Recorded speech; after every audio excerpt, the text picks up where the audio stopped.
Hey everybody, long time no see. Yep, I figured I'd continue on with the little videos. I had a few days off there. I was sick. I couldn't even talk. I don't even know what the purpose of me even doing a video was, because you wouldn't even be able to understand a word I was saying. But I'm back again. It's Monday.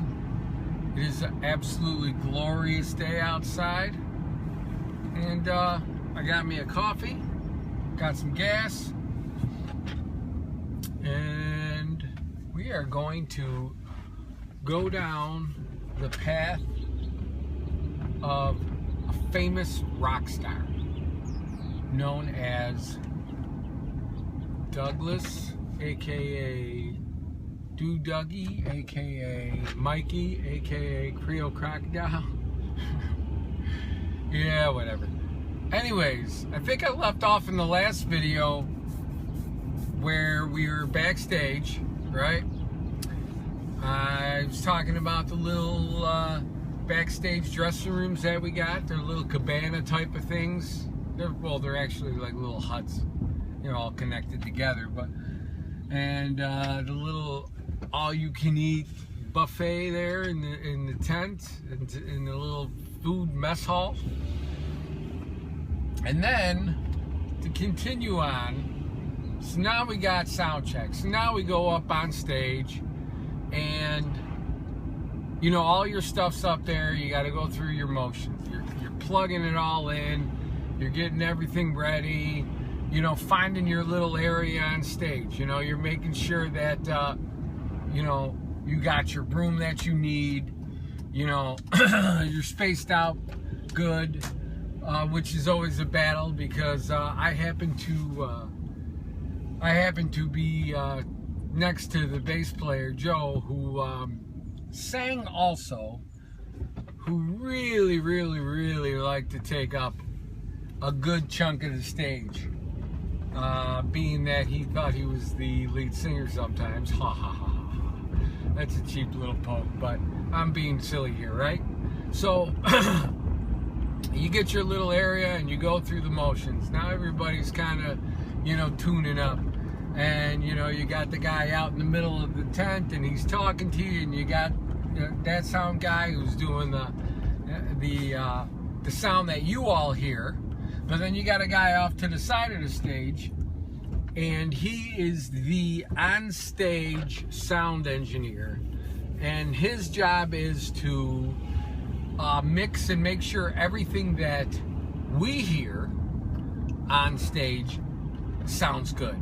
So I don't know if any of you guys ever knew that, but that's what happens. You got all your little monitors in front of you that fire up towards your face, and what you hear out of there is you hear your guitars, you hear your vocals, you know, ask the guy, well, I need more of, you know, say your drummer's vocals in my monitor, or I need more of the lead singers or the other guitar player in my monitor, you know, just so you can hear. Because if I'm on the right hand side of the stage and the other guitar player's on the other left hand side of the stage, he's quite a distance away. You only have your 1 amp, so you can't hear that guy down there, because you're going through the drummer, you're going through the bass player, you know, and then he has to come, and you got to be able to hear him, and then you have sound delay and blah blah blah. So you get him through there, and, you know, so you get your mix on stage. Believe me, it doesn't even sound as a fraction as good as it does like when it's mixed and coming out for you, you know, the people in the audience to hear. It's like real rough, just, it's not good. And hence, you know, why people now have the in-ear little earphones. If you see that, it's an in-ear monitor mix. So basically what you have is you're like listening to, you know, your stereo in your headphones, and that's your stage and all that stuff. So anyways, so you're out there, and you know, you go through all that, and I'm gonna say this, but I don't know. I'm not 100% confident about the statement. I'm pretty confident that it was either Jody or somebody else said they saw Paul Stanley standing on the side of the stage by the mixing board while we were doing our sound check, which I did not see, but if that's the truth, that's pretty friggin' damn cool, man, if you ask me. So, you know, we go through our sound check and everything, and, you know, I'm like, I don't want to say I'm bugging out or anything like that, but I'm just like in awe of here I am, you know, on Darien Lake stage doing a sound check, looking out at all them seats and then the grass, and you know, it's crazy. It's just mind-blowing. So excuse me, we get done with that. So now we got some downtime. You know, we went out to the parking lot, you know, saw some people that you know, were coming to see us, and you know, family members and all that, and loved ones, and you walk in and out, you know, out into the seats, and you're just mingling now. You're just enjoying the rest of the day, and you're going through, you know, your things and shit and blah blah blah. And then comes the time where we were going to have our opportunity to meet Kiss. Okay, so what happens is we all gather up and we are taken to a little tent where the meet and greets happen. If you're a VIP ticket holder, or, you know, a member of, you know, some sort of level of the Kiss Army or what have you, you pay your money and you get to meet Kiss. So you go in this tent and you wait in this line, and, you know, Kiss comes out and you get to shake their hand and whatnot, and you get your picture taken with them, and you know, it's cool. Okay, so we get taken to this tent, and as we are walking into this tent, the security guy goes, whoa, wait a minute, and the guy bringing us there is like, no, it's cool. Excuse me, this is the band, these are the contest winners, you know, they get to, it's cool, they're here to meet the band. And the security guard had a bit of a problem with it for some reason. He thought we shouldn't be there, but the fellow taking us there was like, no, they absolutely should be there. So there's this little discussion going on. And I turn around, and Jody's standing there, and I'm like, we're not going to get to meet Kiss. He's like, no, man, don't worry about it. I'm like, mark my words, I knew it. I knew there was going to be this problem. So they have this little meeting outside the tent or whatever, and meanwhile we're, you know, standing in line, and sure enough, here comes the guy. Yeah, so yeah, you know, guys, we gotta pull you out of the line here and come out of here. You know, we gotta figure something out. I'm like, I friggin' knew it. I knew it. So we get pulled out of line, and basically what we're told is, we have to go and we have to stand by Doc McGee's bus. Now, I don't know if anybody out there knows who Doc McGee is. Doc McGee is a legendary band manager. He has managed everybody from Kiss to the Black Crowes to Motley Crue to you name them, okay? Those three names right there, you know, speak for themselves. So he has this huge, he has his own tour bus. So they pull it up right in the middle of the backstage area. Park it right in the middle. They unload the, you know, they have this retractable awning. There's friggin' fake green grass they lay out on the ground. There's this fucking 60-inch or whatever flat screen television that retracts from the inside of the side of the bus. It comes out. They put little tables there. And what happens is it's this own little, like, chill area, I guess, you know? So they're like, okay, man, you guys can stand over here, and what's going to happen is the band's going to exit their dressing rooms over here, and as they cross the parking lot to go to the tent, which we were standing in to meet them, You guys can kind of, you know, give a wave or whatever, and that's it. I'm like, okay, here. Now, we are one of 21 bands in the United States that got the opportunity to do this, okay? And one of the stipulations was that we were going to be able to meet Kiss. But now we're not going to be able to meet Kiss. And we are going to be able to stand approximately, you know, I'd say 20 feet away from where they walk, and we get to wave to them. And not only do we get to just wave to them, and we have to stand so far away, they went as far as putting a security guard in between us. Dude, that sent me over the edge, okay? Because now I feel like, you know, we're just a little friggin' bunch of suckers, which in a way, you know, whatever, you know, we're not all that, but I would think that we would, you know, being that, you know, this is Kiss's contest, and we won it. We're one of 21 bands in the entire United States that gets to do this. You know, we don't get a fucking chance to meet these guys. And I was like this, you know, fuck them motherfuckers. I'm like, forget Kiss. Kiss my ass now. Okay, that's what I'm thinking. Kiss my ass, because I'm not a bitch. You know what I'm saying? Forgive me for saying that, but don't treat me like a jerk. You know what I'm saying? I mean, it's Kiss, but it ain't gonna matter in my life if I meet them or not. I met them once already, okay? I met them once just as a fan.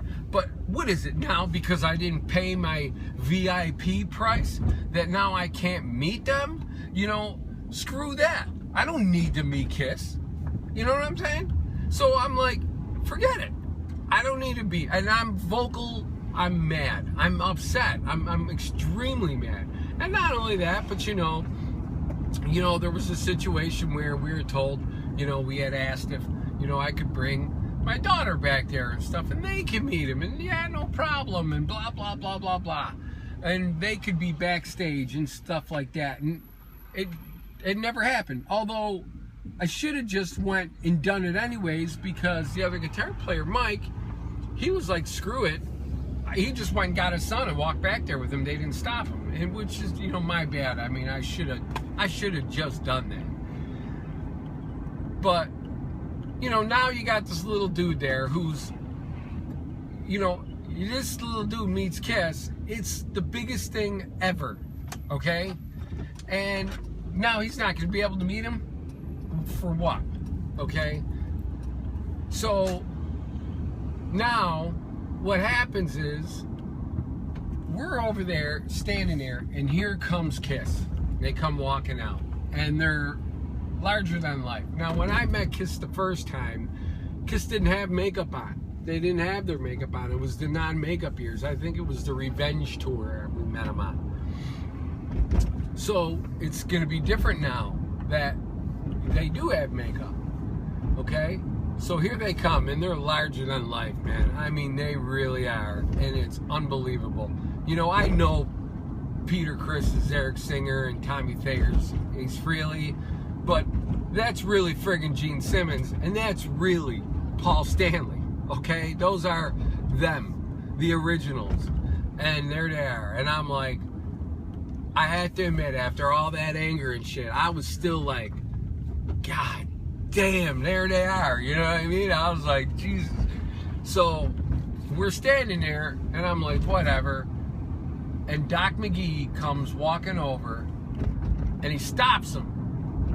And he's over there, and he's talking to Gene and Paul, and he's like, got his back towards them, us, and he's like, da da da da, and he's turning around looking at us, and he's pointing to them, and he's basically like, those are the dudes that won the contest and stuff.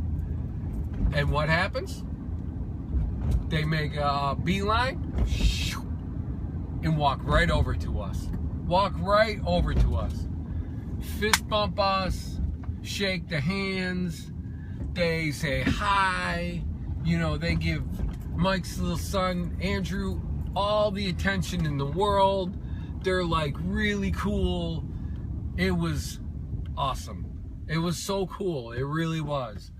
it was, and Eric Singer comes on and he's like telling, you know, Mike's son, he's like, look, you're gonna watch the show, huh? He's like, yeah. And he basically says, if you make it through the whole show, I'll give you my drumsticks at the end of the show. That's what he tells him. He makes it through the show, and what happens? He gives him them damn drumsticks. I mean, it was just the coolest thing ever, man. I mean, imagine getting drumsticks from a famous drummer after he just played with him. I mean, that's craziness. And we got pics from Tommy Thayer. I still got it, you know. And, you know, it was just really, really cool that they acted that way, you know, especially Eric Singer and stuff. And you could tell he's appreciative of everything and every opportunity that guy has ever gotten, you know.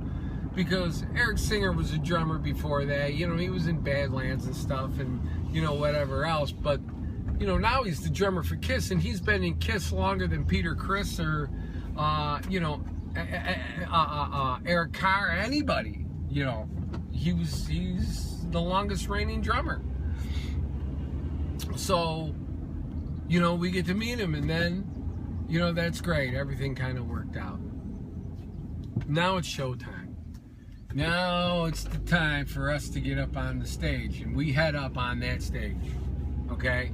And the dude who announces Kiss, you want the best, you got the best, he announces us, okay? Dude Driver, the whole shebang and bang. It was awesome. That dude was super cool. And so we get up on stage and we start playing, okay?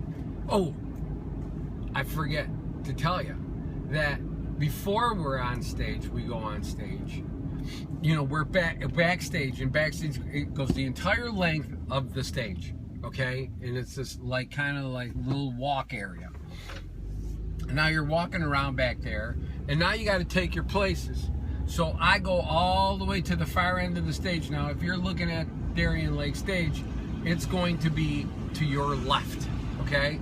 So now I go all the way down there, and I come around the backstage, and I come right to the side of the stage. And where am I standing? I'm standing in Gene Simmons' offstage dressing room. Yeah, I'm standing there with his dresser and mirror configuration. He's got a little cooler there.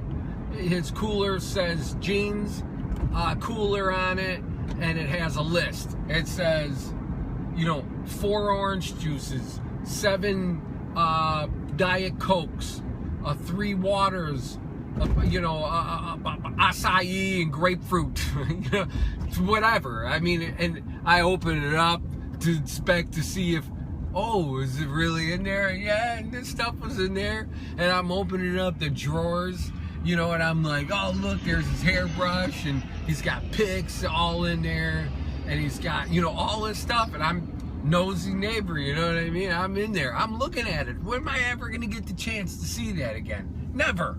I never had that opportunity. So I take advantage of it. So I check it out. That was so cool.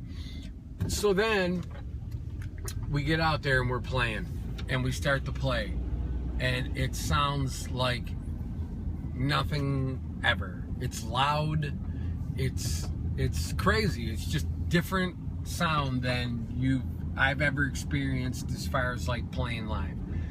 And we're playing excuse me, and I got the butterflies in a big way, right?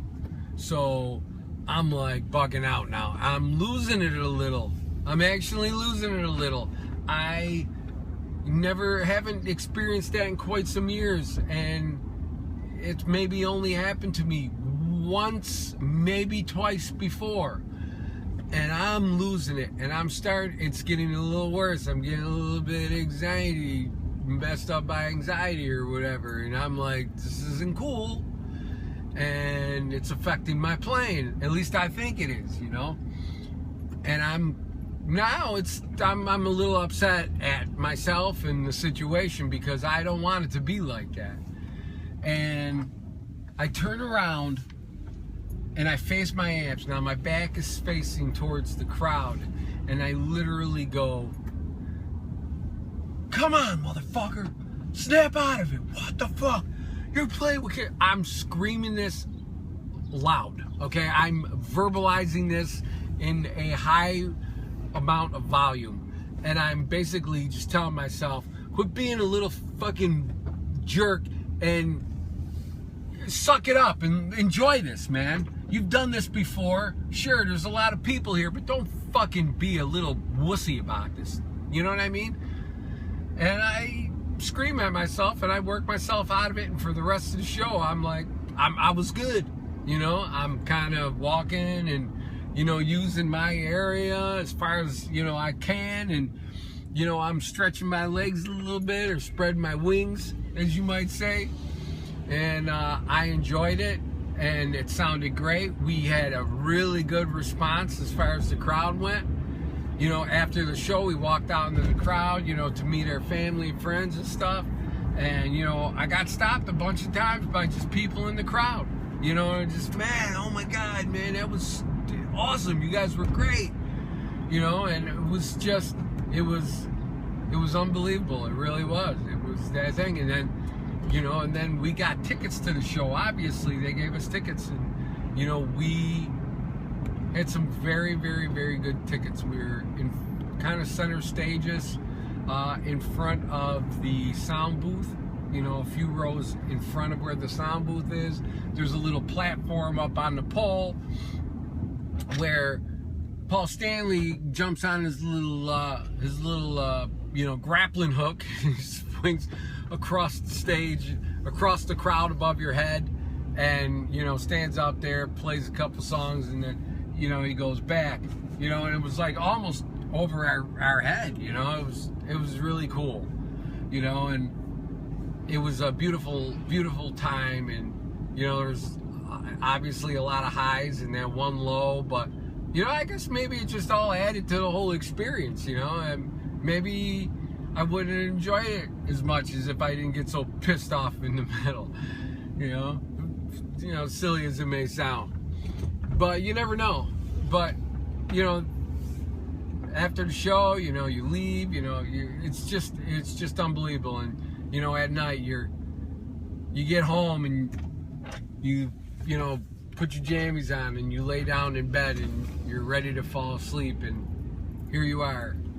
You woke up in the morning and now you're laying down in bed after a day that you just met Kiss, and you just played at Darien Lake, and you just had the biggest day of your life as far as your musical career goes. Nothing has ever topped it. Nothing's ever come close. And now it's nighttime, and it's time to get your rest, and it's crazy. It's nuts. And, you know, not to keep this going any longer or anything like that, but, you know, one of the coolest things is that, you know, Bianca got to come see her father, and her first concert ever was to go see Kiss. And it was also, she got to see her father up on stage open up for Kiss at Darien Lake in such a huge venue. And excuse me, it is an incredible thing. You know, if I was a little kid and I got to see my dad up on stage at, you know, the Buffalo Memorial Auditorium, you know, playing, opening up for some huge band or whatever, it would have blown my mind. And I'm sure in a way it did to hers. And, you know, it was special to me, you know, and all that stuff. It was awesome. And, you know, that, you know, her and Andrea and, you know, all my friends got to come and, you know, be a part of this. It was unbelievable. It really was. So, everybody out there who's watching this, who's plays guitar and, you know, wants to, you know, do whatever they want to do with music, you know, just keep playing and practicing, because, like I said in the beginning of this, if I was a 15-year-old kid playing guitar, picking up my guitar for the first time, and some you know, spirit of the music, spirit of the radio came up to me and was like, and I opened up the door. They were like, hey, Doug, check it out. My name's Mr. Spirit of the Radio. You're 15 right now, but you know when you're 40, you're going to get to open up for Kiss. What do you think about that? I'd be like, get out of here. Don't be pranking me. Don't be coming and knocking on my door, giving me all this nonsense. I would never believe it. Because when you're in the beginning, it's just such a monumental thing. But it takes time. And you take those little baby steps. And you get closer to the goal. And it happens one day. You know? It happens. So, you know, just don't stop. Because it's too much fun to stop. And, you know, good luck with all that. And, yeah. I think that'll conclude the video for today. And we'll see everybody tomorrow morning with something different. All right.